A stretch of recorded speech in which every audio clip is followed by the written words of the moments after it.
Allez, bonjour à tous, j'espère que vous allez bien. Alors aujourd'hui au programme, ce que je vous propose, analyse du BTC, une analyse technique, on va parler également des annonces économiques qui sont tombées, on parlera et on fera une prise de recul un peu psychologie sur la baisse qu'il y a eu en cours et qui a potentiellement en cours dans les prochains jours, que ce soit sur BTC et les altcoins, et ensuite on verra bien sûr Ether et certaines cryptos qui réagissent plutôt bien comme Tao par exemple qui revient chercher un gros niveau, voilà, on verra comme ça certaines altcoins.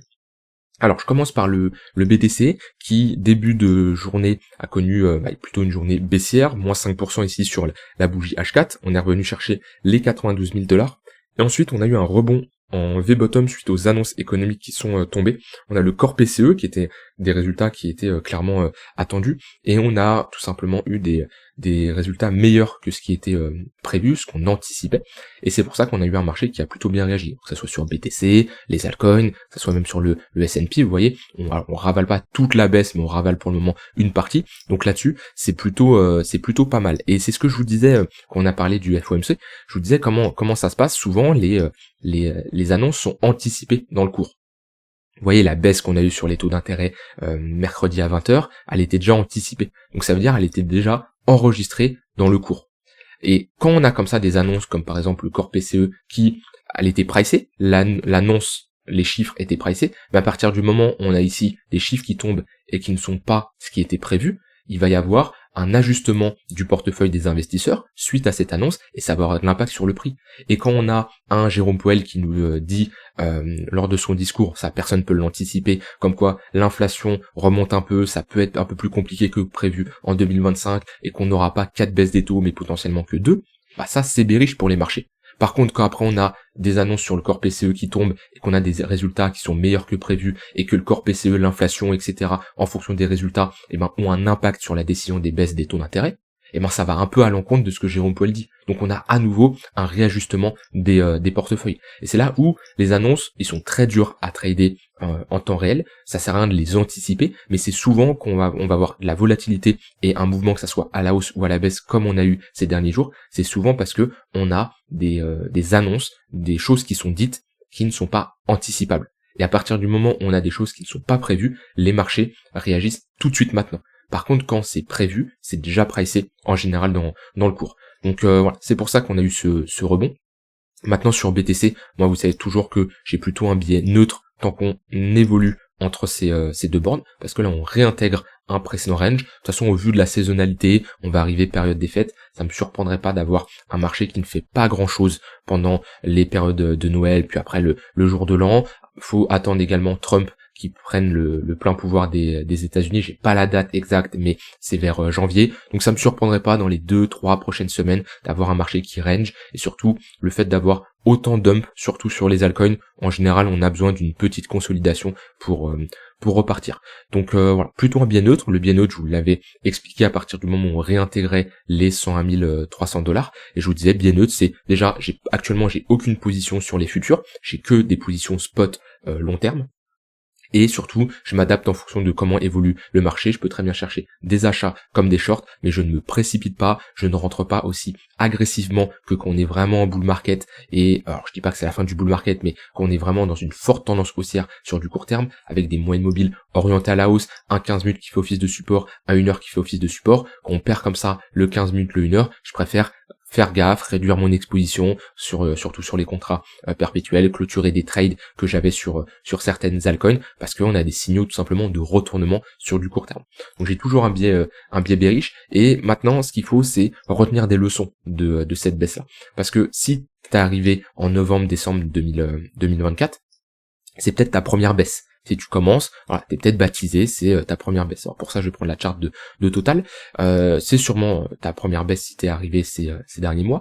Et la dernière baisse comme ça qu'on a connue, qui était aussi importante, c'était le mois d'août, où on a quand même pris assez cher en quelques jours. Là, en 4 jours, il y a eu un moins 25%, un peu similaire à ce qu'on a fait ici au final. Ouais, moins 17-18%. Et ce qu'il faut, c'est retenir des leçons de cette baisse-là. Déjà, tu dois te poser la question, comment t'as réagi pendant ces derniers jours, même encore ce matin on a baissé. Est-ce que t'as panic sell? Est-ce que t'as renforcé tes positions? Est-ce que tu regardais ton portefeuille toutes les 2 minutes? Quelle était ta situation? Parce que c'est simple, de faire le beau, de partager ses gains sur les réseaux, de montrer ses PNL en pourcentage et tout sur un peu partout quand le marché monte. C'est très bien ça. Sauf que c'est toujours simple de le faire quand le marché monte et de rien faire après quand le marché baisse. Et c'est là où beaucoup, quand le marché monte, bah tout va bien, ça y est, c'est trop simple de faire de l'argent, ils commencent à all-in. Par contre, dès qu'il y a une petite baisse, et là on est sur une simple correction, c'est une correction classique. Je vais pas te dire c'est une petite correction, je l'avais dit ces derniers jours qu'on était sur une petite correction. Là on commence à arriver surtout sur les altcoins avec une correction qui est beaucoup plus importante. Mais quand je vois certains qui me disent que ah bah on est revenu chercher mes prix d'entrée de octobre-novembre, quand je vois que octobre-novembre c'est ici, et qu'on n'a même pas retracé 50%, je me dis qu'est-ce que ça va être si on revient chercher ces niveaux-là. Donc oui, on a une baisse, c'est la vérité. Maintenant, vous devez accepter ce genre de baisse. Sur du spot, alors là, il y a la différence entre le spot et le court moyen terme. Moi actuellement, je parle vraiment qu'en spot, ceux qui ont une vision long terme. Si ce genre de baisse vous fait remettre en question tous vos investissements en crypto, que c'est la fin, que vous ne savez pas quoi faire, que vous paniquez, c'est qu'il y a un problème dans votre approche. C'est qu'il y a un problème, peut-être que vous avez des attentes qui sont trop importantes du marché, vous pensez que vous allez faire x2 chaque semaine, peut-être c'est parce que vous avez trop de capital qui est engagé, donc la moindre baisse comme ça, de -20, -30, -40%, voire plus, ça vous impacte parce que vous avez un capital trop investi, donc vous voyez votre argent se diviser par deux, voire plus, et du coup ça vous impacte énormément.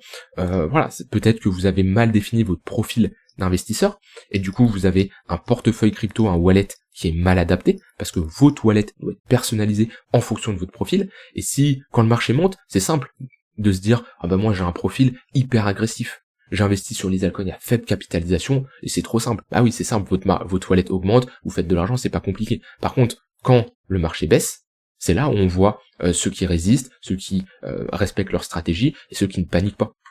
Et ça, c'est la question que vous devez vous poser. Je peux pas y répondre à votre place, mais prenez du recul dans ce genre de situation. Que vous soyez débutant, intermédiaire ou avancé, ça vous permet tout simplement de mieux vous connaître et de savoir quelles décisions vous avez prises pendant ce genre de baisse. Si vous avez panic sell, peut-être vous avez un capital qui était trop important, trop de positions, et ça vous travaillait trop mentalement parlant.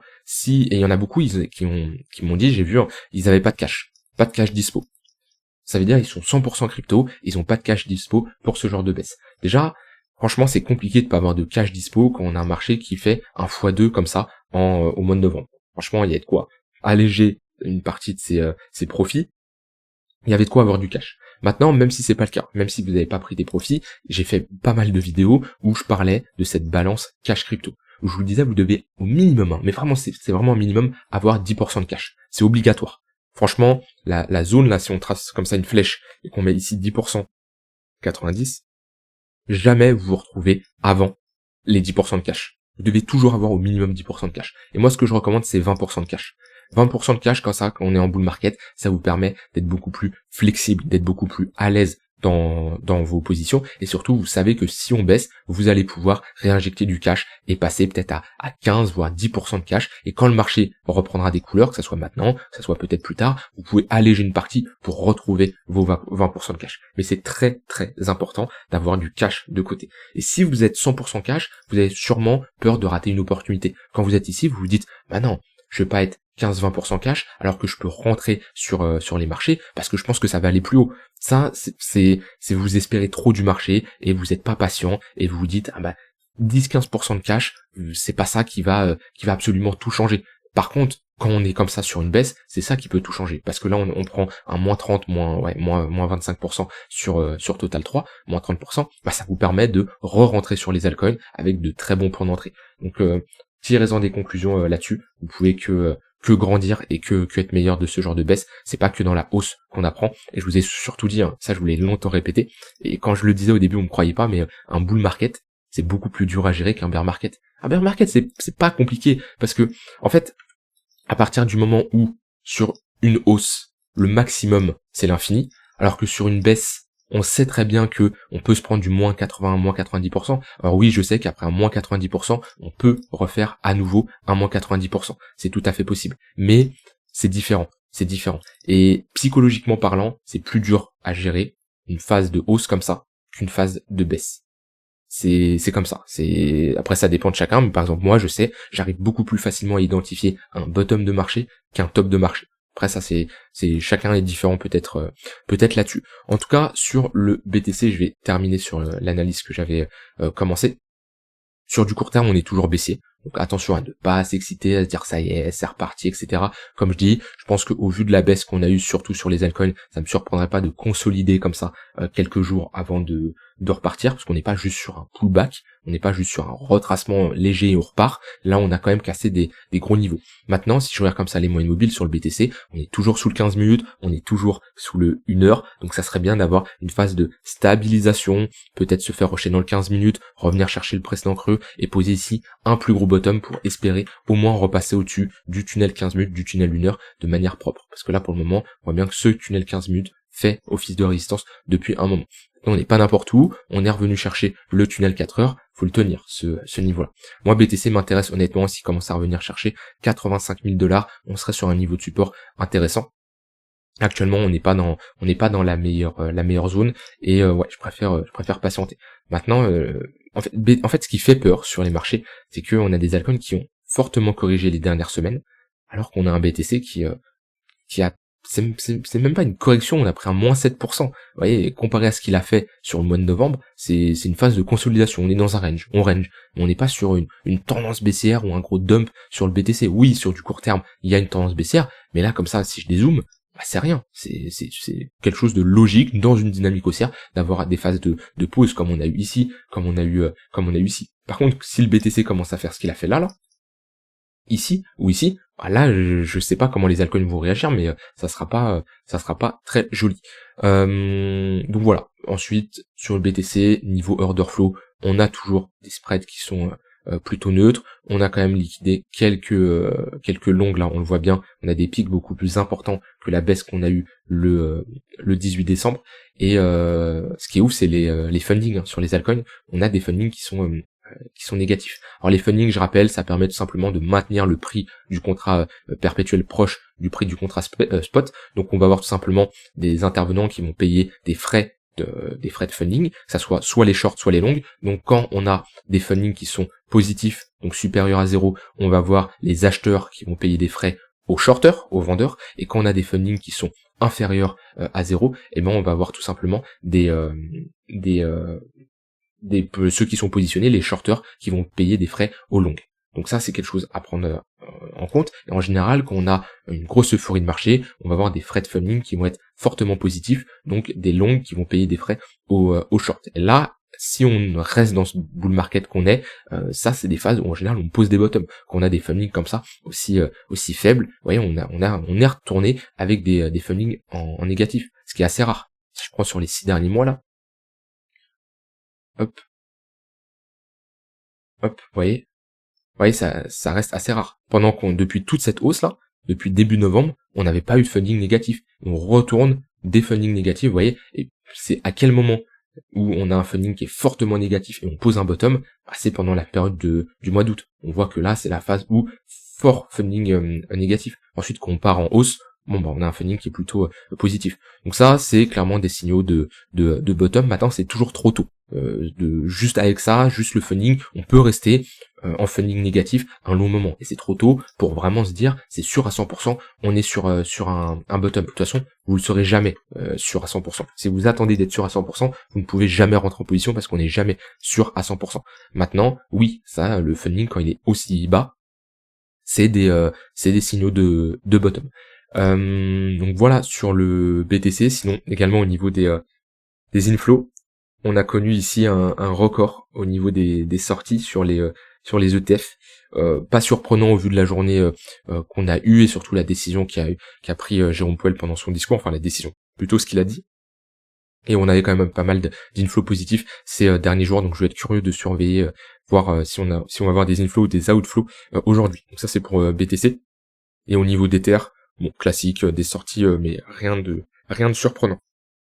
Alors, je vais commencer par Ether, ensuite on va parler au niveau des altcoins, mais vraiment, je veux vraiment que vous fassiez ce travail d'introspection sur vous-même. Posez-vous des questions, posez du recul, et c'est vraiment comme ça que vous allez progresser. On peut apprendre des erreurs des autres, ça oui, et je l'enseigne dans mes programmes, je vous partage énormément d'erreurs que j'ai pu faire, c'est comme ça qu'on apprend, et on apprend très vite en apprenant des erreurs des autres, mais faut pas oublier que vous apprenez également de vos erreurs. Et c'est comme ça que vous pouvez avancer vers l'avant. Et même si vous formez, même si vous lisez des livres, vous suivez des formations, peu importe, vous allez quand même faire des erreurs. Vous allez en faire moins, c'est sûr, vous allez perdre moins d'argent que quelqu'un qui veut apprendre tout de A à Z par lui-même, c'est une évidence. Par contre, vous allez quand même faire des erreurs. Et ces erreurs-là, c'est ce qui va vous permettre de progresser. Et quelqu'un qui fait zéro erreur, surtout en trading, en investissement, ça n'existe absolument pas.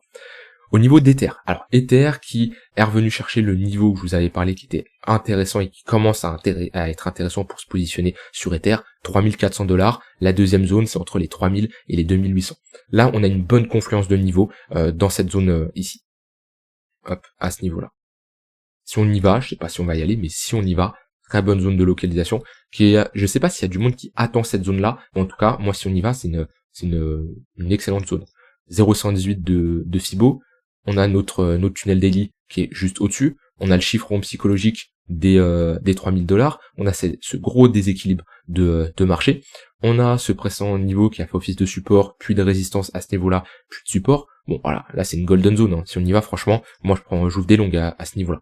Donc pour le moment, Ether a poussé, on a presque été chercher ce niveau-là, on a une bougie où ça nous montre quand même qu'on a une réaction acheteuse. Maintenant, comme je dis, on n'est pas sur un pullback rapide, on est prêt à repartir sur Ether. Pour moi, ça me surprendrait pas de rentrer dans une phase de consolidation avant d'aller chercher les 4000$ et espérer les casser. Pour moi, dans tous les cas, je reste bullish sur Ether, sur les altcoins, sur le BTC, je reste optimiste là-dessus, mais je pense qu'on va passer par une phase de consolidation avant de repartir, au vu de la volatilité, au vu des faits qui arrivent. Donc pour moi, on aura le temps de se positionner. Peut-être que je me trompe et le marché va repartir en ligne droite comme ça. C'est tout ce que je vous souhaite et c'est tout ce que je me souhaite également parce que je suis investi, j'ai une bonne exposition sur le marché, principalement BTC, Ether, mais aussi les altcoins. Et si on peut repartir comme ça m'arrange. Mais j'ai du mal à y croire au vu de la bonne dynamique baissière qu'on a eu. Vous voyez, quand on a un marché qui chute bien, comme on a eu ici en août, eh ben il faut un temps au marché pour le digérer. On rentre dans une phase de range, voilà, avant de repartir. Et pareil, quand on a un pump comme ça, on se retourne pas non plus d'un coup fort. On va rentrer dans un range comme on a eu ici, vous voyez, phase de range, on break le range par le bas, on est limite sur une structure de top de marché, et voilà. Et c'est classique, quand on a comme ça des grosses baisses violentes. Vous voyez, par exemple ici, hop, août 2023, bonne baisse de à peu près moins 15%, et on rentre dans un range, on rentre dans ce qu'on appelle une bougie de contrôle. À ce niveau-là, tac, hop, je l'ai mal tracé. Voilà, une bougie de contrôle, c'est tout simplement notre délimitation de notre range. Donc voilà, affaire à suivre sur Ether. Moi je reste bullish sur Ether. Pour moi, il a le potentiel d'aller faire un nouvel attache et d'aller chercher des niveaux plus hauts. Par contre, on ne doit pas commencer à se réinstaller sous les 2600-2500$. Si on commence à réintégrer le précédent range, on passe sous des creux comme ça aussi importants où ça a été le début d'impulsion de cette tendance haussière, là ça serait vraiment pas bon pour la suite. Et si on commence à valider une grosse structure de retournement comme ça sur Ether, ouais, ça serait vraiment pas bon et je me poserai des questions sur la suite sur Ether. On n'y est pas encore, étape par étape, on a plus de chances de sortir de cette phase de consolidation et de ce range par le haut. Alors maintenant au niveau des altcoins, déjà on peut regarder rapidement les altcoins qui réagissent le mieux et qui performent mieux sur cette journée. Et on a Sui, pas faute d'en avoir parlé pas mal de fois, hein. Sui qui performe très bien, qui est une altcoin qui est forte, qu'on a pas mal de fois identifié. Ena pareil, hein. Ena c'est une charte, elle est magnifique, j'ai raté ce trade, c'est dommage, au moment où on a break, moi je jouais le pullback, et ben peut-être j'aurais dû me positionner plus agressivement au niveau de la clôture, c'est toujours simple de refaire on peut refaire le monde avec des si, hein. Bah oui, si j'étais rentré là, c'est toujours simple. Au final, je ne suis pas rentré et je n'ai pas pris ce trade là. Maintenant, pour de la continuation de tendance, j'en ai longtemps parlé sur l'intraday, les pullbacks dans le tunnel 1 heure. Là, on a pullback le tunnel 4 heures. Bah, c'est des bonnes opportunités pour se positionner. Sui également magnifique. On revient chercher à nouveau le tunnel 4 heures. On reste dans cette dynamique qui est haussière. Link, AVE, Link un peu plus cher. Moi, je suis out du trade. J'avais clôturé 50% ici. J'ai reclôturé 50% quand on était à ce niveau-là. Je suis sorti à 100% sur Chainlink. S'il faut re-rentrer parce que j'ai des signaux, pas de souci. Mais voilà, c'est là l'importance de bien gérer son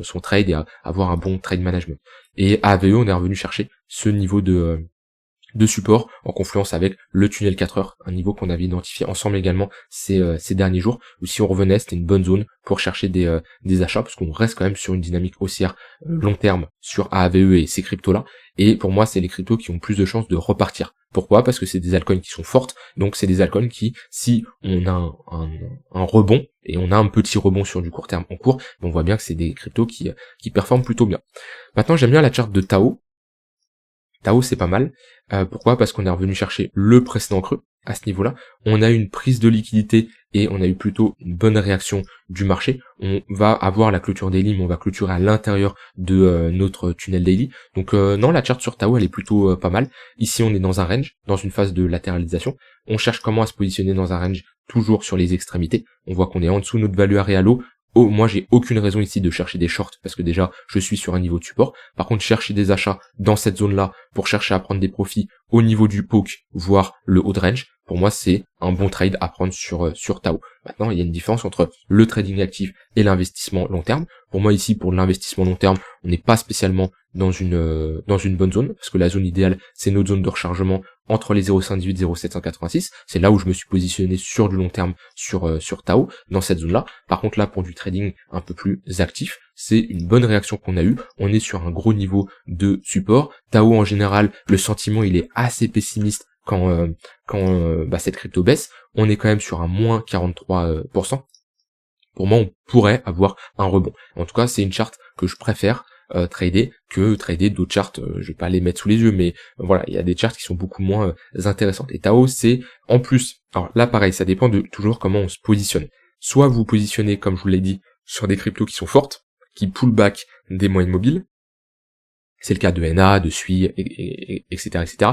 Soit vous vous positionnez sur des cryptos qui reviennent chercher des gros niveaux de support weekly et où vous avez une réaction acheteuse. Et pour le moment, Tao, on revient chercher un gros niveau de support weekly, d'accord, le niveau à peu près des $400, ouais, chiffre en psychologique, il y a un peu tout qui colle à cette zone-là. Et pour le moment, on a une bonne réaction acheteuse. Là, je parle pas de trading sur du 15 minutes, je parle vraiment sur une position moyen terme que je pourrais tenir quelques jours, quelques semaines. Donc en tout cas, Tao, selon moi, très bonne réaction acheteuse. À voir la clôture daily, on attend toujours les clôtures, mais en tout cas, c'est bien parti pour espérer avoir un retour au milieu de range, parce que techniquement, quand on a comme ça une réaction bas de range avec une bonne réaction acheteuse, vous voyez là on a un ravalement. Les réactions acheteuses, ça va dépendre de chacun. Il y en a qui vont attendre une pattern de retournement, comme on a par exemple ici, avec cette petite structure en W. On peut en avoir une plus grosse ici.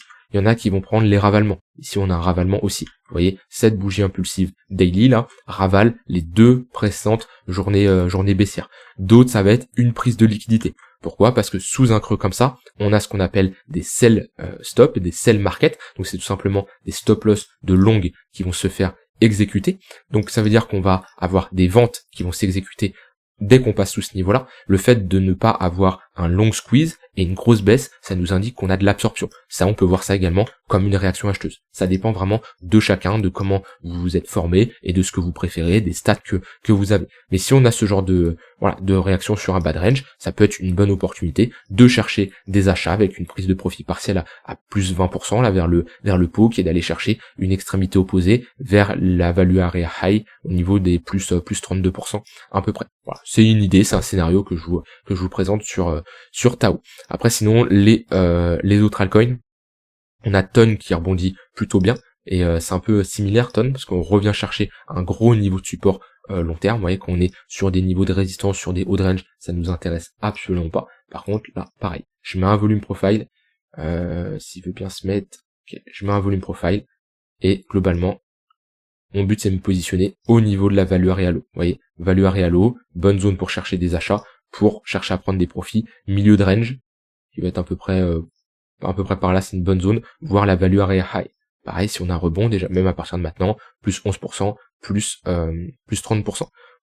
Kaspa également, il est revenu chercher un niveau assez bas. Après, Kaspa, c'est une altcoin qui était plutôt faible quand même ces derniers jours, mais c'est dommage qu'on ne soit pas revenu chercher plus bas. Vous voyez, on revenait chercher cette zone-là, prise de liquidité, ça aurait été beaucoup plus intéressant. Là, je trouve qu'on est encore un peu trop proche du milieu de range. Mais à surveiller, casse pas, si on vient chercher l'extrémité basse. Là, vu qu'on est dans un contexte où on est quand même dans une dynamique baissière, se positionner sur des altcoins fortes, ça peut le faire, mais ça reste un peu risqué parce que on peut être sur un top global de marché et du coup les prochaines semaines risquent d'être plutôt correctives, prochains jours, pas spécialement prochaines semaines, mais prochains jours. Donc se repositionner sur des gros niveaux de support weekly qui ont plus de chances de tenir, ça peut être intéressant. Voilà, comme je dis, ça dépend toujours de votre stratégie, de votre exposition à l'instant T. Je vous dis pas de all-in les altcoins, je vous dis juste de vous concentrer sur des cryptos qui ont des charts qui vous correspondent, des gros niveaux de support weekly. On est revenu chercher des niveaux intéressants et c'est pas quand le marché est euphorique que tout le monde pense que ça y est, c'est direction bull market, que tout va être facile, qu'il faut commencer à se positionner. Vous voyez, par contre, quand Tao, moi je vois qui fait un moins 40%, ça reste un projet intéressant. La chart, honnêtement, au weekly reste correcte. Enfin, moi, je préfère me positionner ici quand tout le monde panique, quand tout le monde dit que c'est la fin. Toujours pareil, quand tout le monde panique, c'est toujours une opportunité pour se positionner, et quand tout le monde est euphorie, c'est une bonne zone pour alléger. Je vous laisse avec ça, vous avez globalement mon avis sur le marché, je reste quand même prudent, je vais pas me positionner n'importe comment, sauf si on reclaim rapidement le niveau des 101 500 $, mais sinon, voilà, je préférerais être prudent de mon côté. Rien d'autre à ajouter, on est bientôt, on est le week-end, et chaque dimanche, si ça vous intéresse, il y a un cours 100% gratuit que je partage, que j'écris, et que tu peux recevoir gratuitement dans ta boîte mail. T'as juste à t'inscrire en cliquant sur le premier lien en description, tu rentres ton email et chaque dimanche, je te partage un mail rempli de valeur sur le trading, l'investissement, pour tout simplement mieux aborder les marchés et te créer un revenu supplémentaire. Tu ne risques absolument rien. Si ça ne te plaît pas, tu peux bien sûr te désinscrire à tout moment. Donc je t'invite à cliquer sur le premier lien en description, mettre ton mail, tu rejoins ici les plus de 1000 inscrits, c'est 100% gratuit. Je te laisse avec ça, je te souhaite une très bonne fin de journée. Si tu as des questions, n'hésite pas à me les poser et je te dis à demain. Bye bye.